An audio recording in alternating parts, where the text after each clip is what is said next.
Baik, banyak peluang tapi juga masih ada tantangan. Bu Esther bagaimana untuk menjaga peluang ini dan juga mendorong tadi ekspor agar bisa sama-sama optimis ya menuju pertumbuhan ekonomi 8%.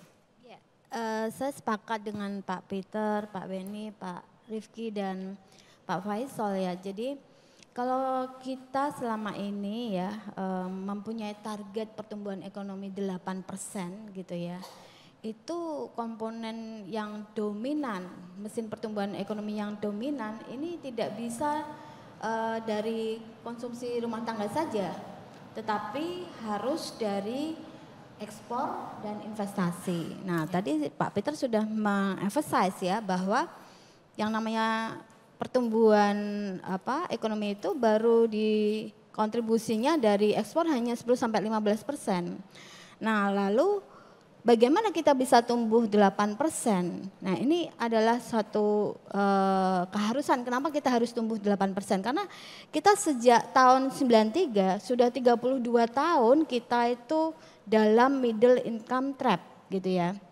Artinya mau tidak mau, suka tidak suka tumbuh ya lebih dari 5% ya, which is lebih dari 6% itu suatu keharusan gitu.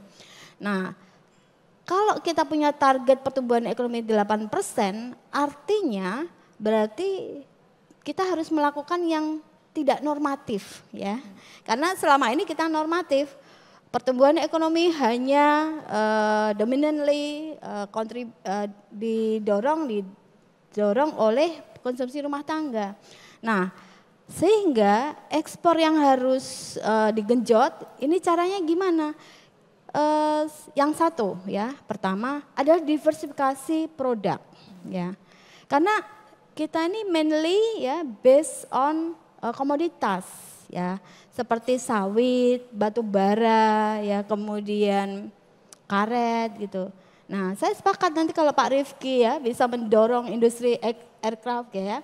Saya ini pakai bordir Pak.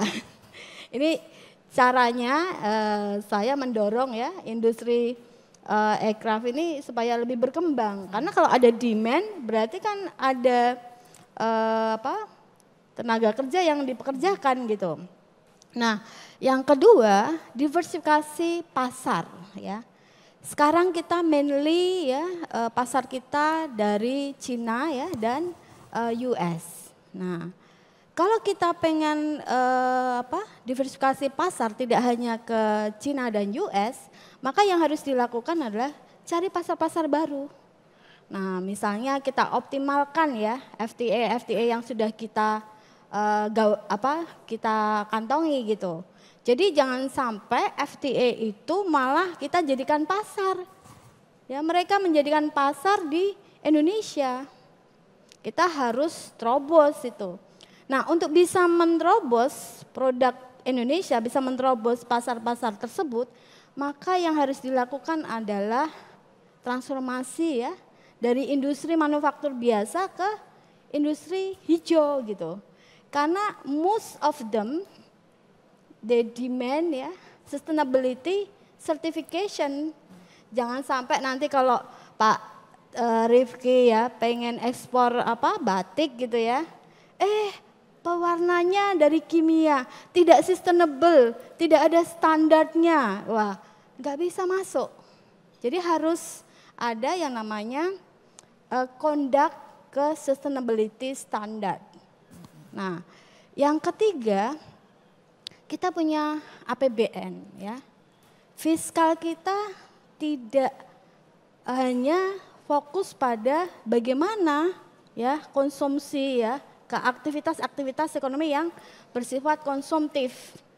Tetapi harus diubah ya menjadi ke aktivitas-aktivitas yang produktif. Kalau tadi Pak Beni katakan predatory pricing, that's correct gitu. Betul sekali. Jadi contoh orang Indonesia bisa impor produk dari Cina dengan ongkir hanya 10.000 ya lewat platform e-commerce atau bahkan 0 rupiah gratis ongkir. Bagaimana itu bisa terjadi? Karena mereka kasih subsidi ke produk-produk Cina yang ada di Indonesia. Bagaimana itu bisa terjadi? Bisa harganya sangat murah, pasti dikasih subsidi, ya.